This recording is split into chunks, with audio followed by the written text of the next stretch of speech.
kelihatan di situ ada yang neken tenda. Dari tenda kan ya di atas pala, kita tiduran sampai depan muka. Kebetulannya kita berempat tuh langsung ngedengerin suara yang sama tuh, jadi merinding kan. Tuh suaranya deket banget. Suara gamelannya itu pertama agak sayup-sayup dan lama-lama kenceng.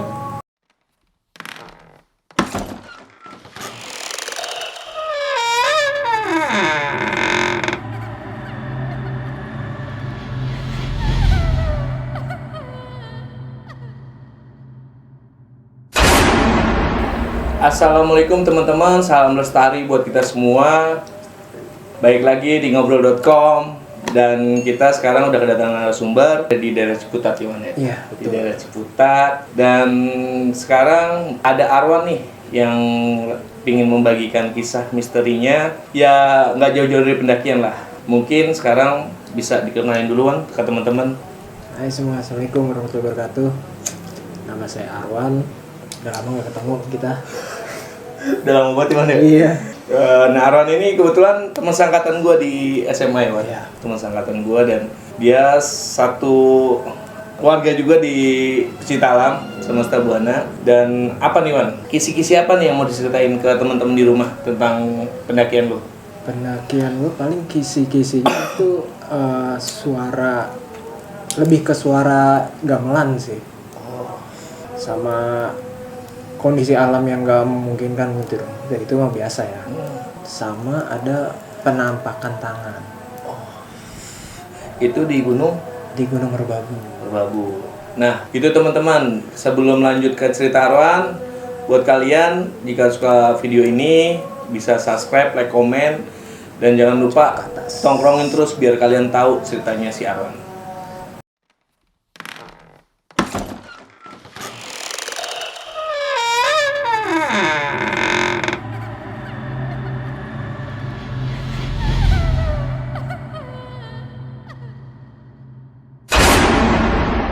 Pendakian itu di April 2011. Gue itu dari Jakarta berempat naik kereta. Pertama personilnya gue, Fari, Dinda, sama temannya si Fari. Nah kebetulan temannya Fari itu cuma sampai Semarang. Kita jemput teman yang anak Semarang. Itu karena dia kuliah di sana, kita ketemuan di stasiun Semarang. Setelah dari stasiun Semarang, kita lanjut langsung ke Salatiga. Dari Salatiga kita naik ke pos pendaftaran tuh. Kira-kira sampai pos pendaftaran baru jam 10. Kita lewat jalur Kopeng Cuntel. Pas kita nyampe itu kan melihat gua kamar mandi. Kamar mandi kebetulan ada ventilasi jendela gitu. Di situ gue lihat ke jendelanya. Kan kebetulan tuh pos di agak bawah dan ada tanah gitu kan di atasnya, di samping pos. Gue ngeliat di situ ada Nissan. Wah, dalam hati doang sih ngomong, waduh ini berarti di belakang pos ada ini dong, kuburan.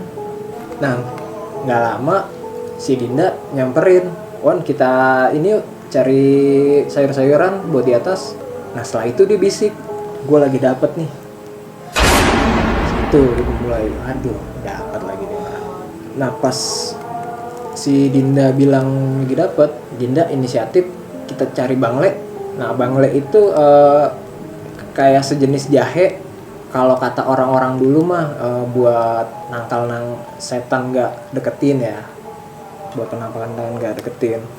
Udah kita cari dapet, akhirnya kita siap-siap, kita mulai prepare dah tuh.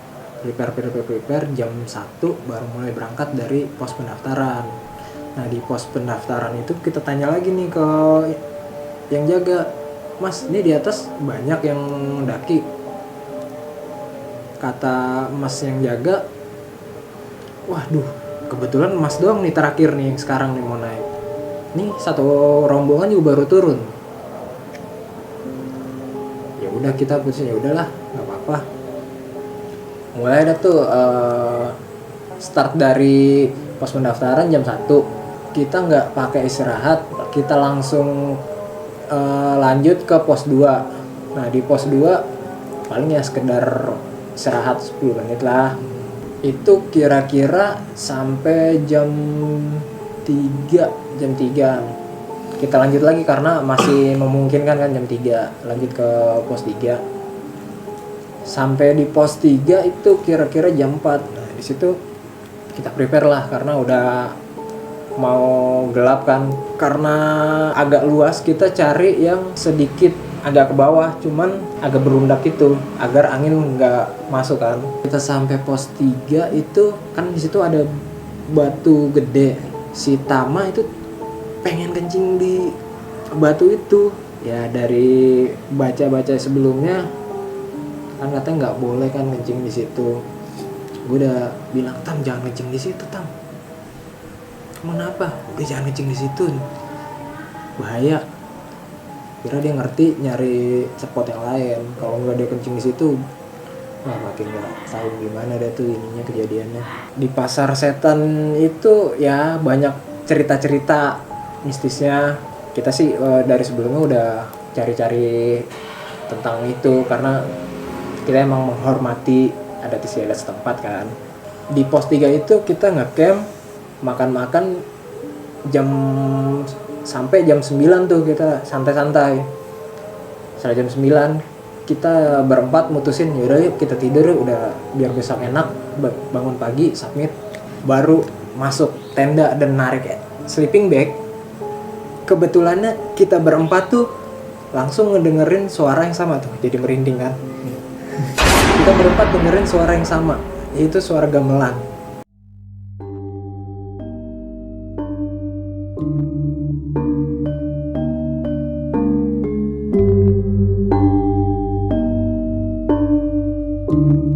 Itu suaranya deket banget.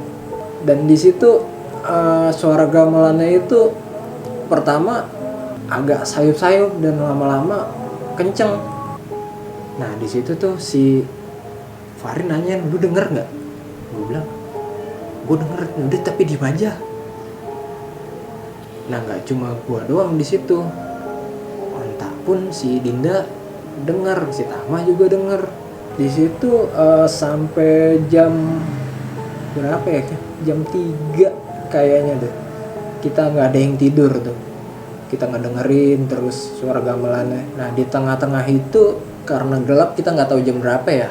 Ada kayak yang neken tenda.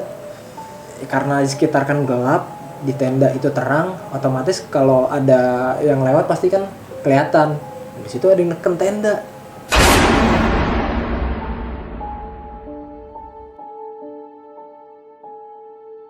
Dari tenda kan ya di atas kepala, kita tiduran sampai depan muka.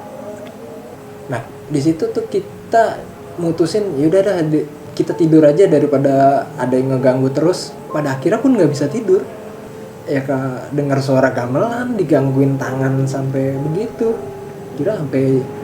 Kira-kira jam 3 itu baru hening semua. Ya udah di situ kita merem-meremin dah daripada terus digangguan kalau kita nggak tidur. Kita merem-meremin dan nggak bisa juga. Sampai jam 3 tuh suara gamelannya reda. Setelah reda ya udah capek juga kan. Kita kira tidur pules sampai pagi jam 8. Nah setelah kita tidur itu pagi bangun kira-kira jam 8 ya. Kita prepare dari jam 8 itu berangkat jam setengah 10 dari pos 3 ke pos pemancar itu kan sejam. Dari pos pemancar kita langsung ke tanjakan setan tuh yang jalannya cuma satu kaki doang, sempit banget itu, dan di pinggirnya udah jurang tebing. Kita lewat situ nggak lama sampai di puncak itu kira-kira jam 1. Nah jam 1 itu tiba-tiba cuaca tuh langsung mendung. Baru juga kita sampai langsung mendung. Udah gelap banget, tiba-tiba itu hujan gede sampai badai. Nah di situ kebetulan agak ada semak tuh, semak yang menjulang tinggi di pinggir-pinggirnya. Kita putusin buat bikin setengah bivak di situ. Di setengah bivak semua badan basah, baju, keril, itunya di dalam keril kan kita safety lah. Yang basah cuma di badan doang tuh. Di situ gua pun hampir hipo karena bener-bener itu dinginnya ampun. Gue itu digamparin sama si Fargo, gue yang minta, karena api dari kita bikin nyalain kompor tuh api aja nggak terasa di tangan. Akhirnya gamparin biar gua sadar gitu. Pas abis digamparin gue pun nggak berasa gamparin itu. Badai sampai berhenti itu kira-kira 45 menitan. Di puncak itu bener-bener kayak badainya langsung hilang, bener-bener clear.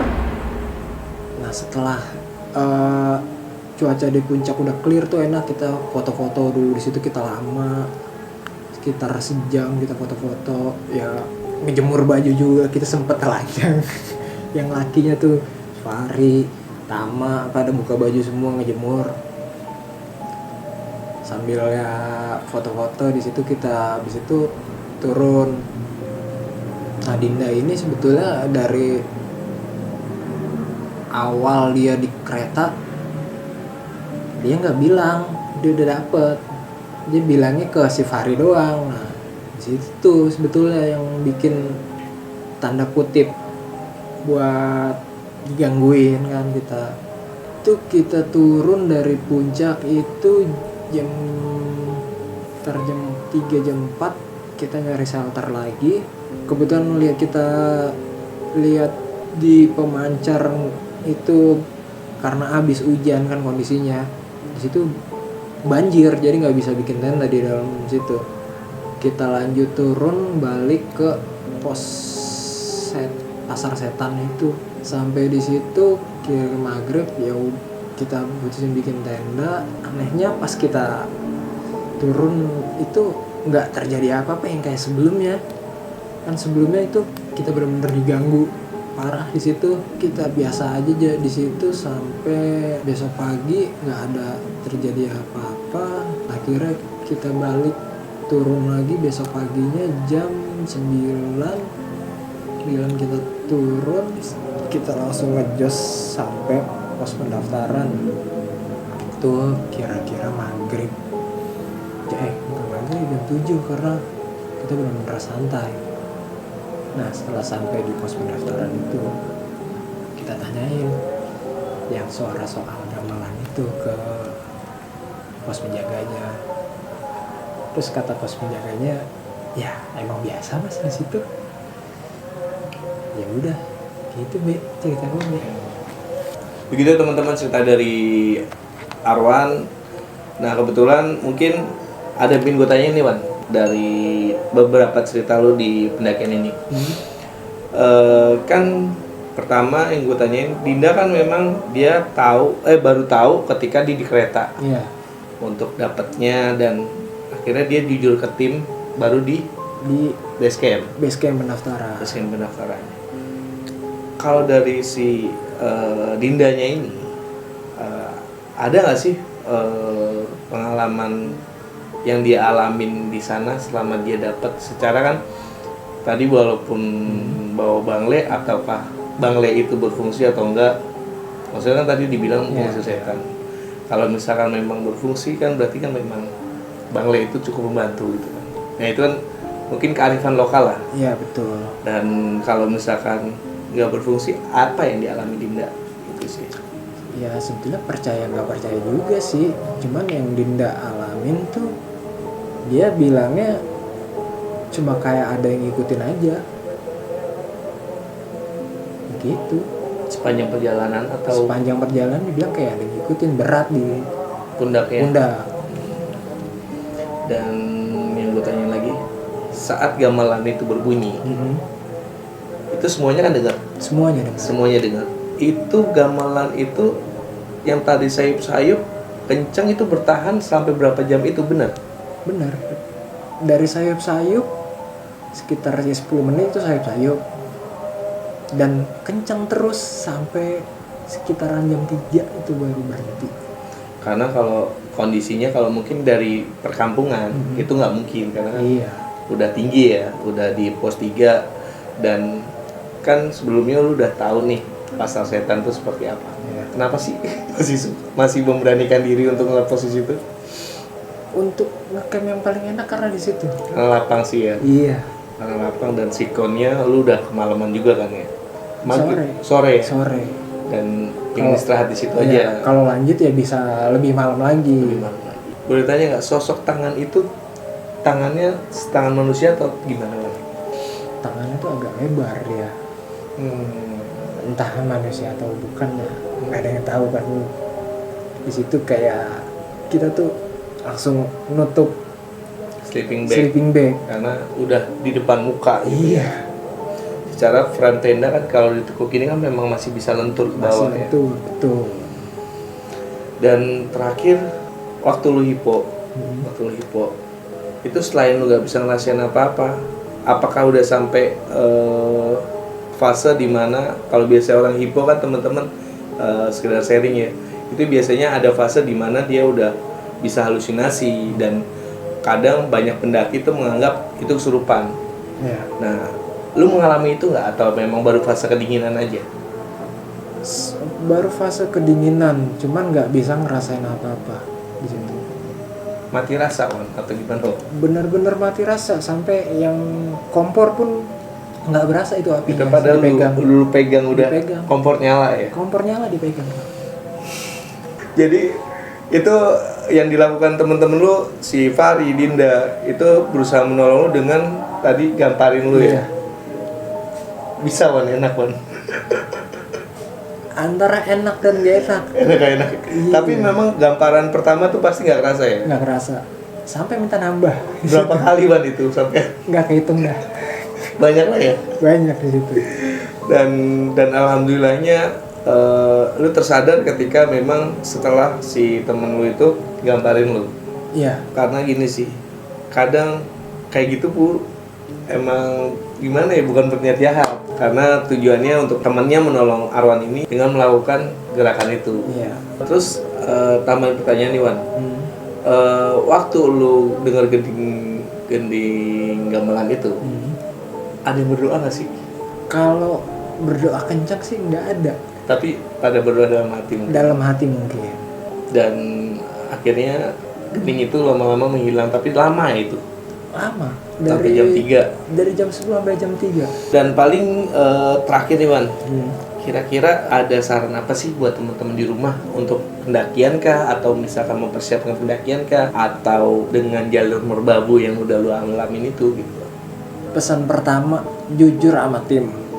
Jujur sama tim. Jujur sama tim itu penting, karena kalau nggak jujur dari awal itu agak susah, menghambat proses komunikasi pendakian. lah ya. Iya, komunikasi minimal itu sih yang penting. Terus ya jaga fisik itu yang paling penting. Soal hal-hal mistis ya di gunung sih biasa sebetulnya, cuman ya tergantung kita menanggapinya gimana. Dan paling gue tambahan lagi buat info buat teman-teman. Jadi kalau misalnya kalian naik gunung, selain tadi kata Arwan komunikasi, jujur sama tim, walaupun perbekalan kalian udah lengkap, kalian jangan lupa namanya berdoa seperti Arwan bilang gitu loh. Karena bagaimanapun pula kita semua ciptaan Tuhan, Allah SWT, kita semuanya hanya bisa berlindung kepadanya gitu kan. Dan terakhir buat teman-teman, jangan lupa subscribe, like, komen buat ngobrol.com. Dan mungkin di kedepannya kita akan mendatangkan narasumber lagi yang ciambi. Dan sampai ketemu di video selanjutnya, tetap di ngobrol.com.